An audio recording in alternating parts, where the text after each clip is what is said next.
Yo, welcome back to my channel. If this is your very first time here, please subscribe.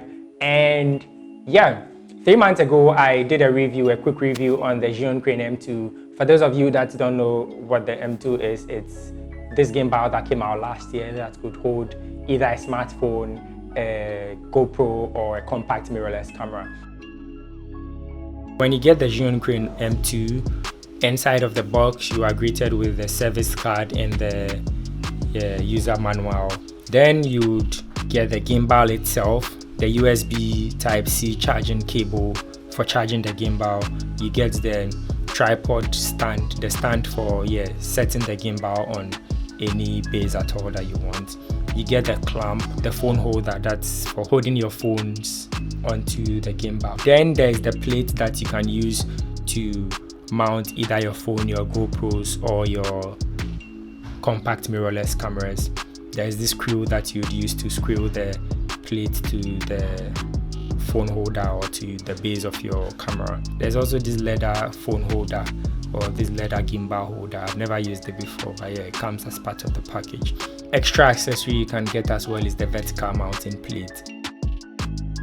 So it was really exciting because you didn't have to get different types of gimbals for these different devices. So if you had a smartphone that you wanted to film with today, you could mount a smartphone. Then you could go ahead and use your compact mirrorless cameras, like probably the Lumix G7, the Canon M50s, any of those small ones, not for the professional mirrorless cameras like the A7 III. It will break it down. Then you could use your GoPros, your E4Ks, any of those action cameras. I got to test this gimbal 3 months ago with the iPhone X, with the iPhone XS Max, and the iPhone 7. Yeah, all of those small ones you bought, and it was handling it pretty awesome. So I did this project that Zhiyun shared, and people hit me up from there and they're like, how is this gimbal? Like, would you advise I get it? And I'm like, well, if you need a gimbal for just your smartphones, there are way cheaper options.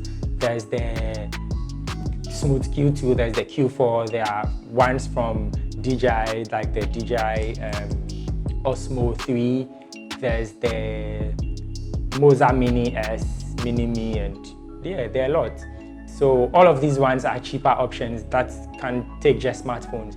But if you think you would be shooting with either your smartphone or any of these other devices I mentioned, like the action cameras or your compact mirrorless cameras, then you would have to go out for the Crane M2. So I didn't want to make a lot of noise about this because I hadn't tested at that time any of these compact cameras on the Crane M2. So what did I do? When I traveled, I found someone that had the Lumix G7 and I'm like, yo, this is the best opportunity for me to test if this thing really works. So I mounted the Lumix G7 with the kit lens on the Crane M2. And I didn't expect the most because I felt like the Lumix is a bit heavy. And I did this setup that I shared on Instagram where I rigged it with a Rode Video Mic Pro Plus. Is it Pro Plus? Let's take it like that. People were like, whoa, a small gimbal like this can take all of this. And yeah, I did this project for this girl in Nigeria. I needed to pick sound and I needed to record the video simultaneously, and I couldn't hold the Rode mic in a separate hand and do this one also separately. So I had to rig this. That's why I created that system.